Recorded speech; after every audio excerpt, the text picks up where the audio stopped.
In the Holy Land, the Marian devotion is intense and takes different names. Our Lady Queen of Palestine, Our Lady of Mount Carmel, Mary of Nazareth, or Our Lady Woman of Valor. These names for the Mother of God are either of biblical origin or belong to the folk tradition. The names by which we turn to the Mother of Jesus recall episodes of the Gospel or the intervention of Mary in key historical moments. Father Frederick Manns, Doctor of Sacred Scripture at the Studium Biblicum Franciscanum, has written several books on this topic. He explained how the life of the Mother of Jesus can be understood through three sources: the Old Testament, the apocryphal Judeo-Christian Gospels, and the Jewish world. The parents of Mary, Joachim and Anna, were sterile and therefore were humiliated by their relatives and by everyone else. However, when the angel appeared to them in the desert, he said to Joachim, "Go home, join your wife, and you will have a daughter." According to the apocryphal Gospel, the birthplace of Mary is where the Church of St. Anne sits today, in the old city of Jerusalem, near the ancient pool of Bethesda, where the healing of the paralytic took place in Jesus' times. Her father, Joachim, was a priest of the temple. The family lived probably there during Mary's entire childhood. There are no precise records of this event, but it is said that when Mary was about 12 years old, she and her parents moved to Nazareth, the Jewish city where the Word became flesh.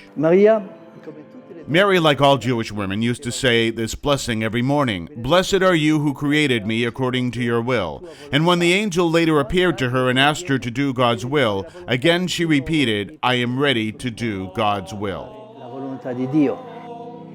Mary of Nazareth was the one who said yes and agreed to procreate the Son of God in her womb. This mission was a bearer of grace, but it did not lack difficulties. Just like many women today, Mary became a refugee to save her son from death. Mary experienced the immigrants' same fate. Today there are many refugees. An angel appeared to Joseph and told him, "Leave this land and go to Egypt, for Herod wants to kill the baby." Mary, Woman of Valor. This is the name given to Mary by the Catholic Hebrew-speaking community at the Pastoral Center of Tel Aviv, which helps migrants to have a more dignified life. At the end of the book of Proverbs, there is a wonderful text about the vocation of the woman and describes Our Lady, but not only Our Lady. Many of our faithful are these strong women. These women who have left their families, abandoned everything to come here to work very hard. Some of them have fled for their lives with their families and have to work very hard here to provide for their families.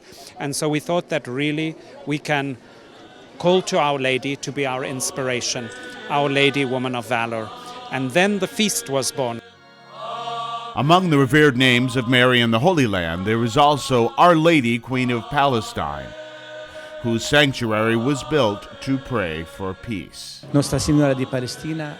Our Lady of Palestine is the same Virgin Mary of the Holy Land who intercedes for everyone, for the Jews, for Muslims, and Christians, so that we can have peace and reconciliation. Lady of the Battle. Mary also made history on Mount Carmel in Haifa, interceding for peace during the First World War.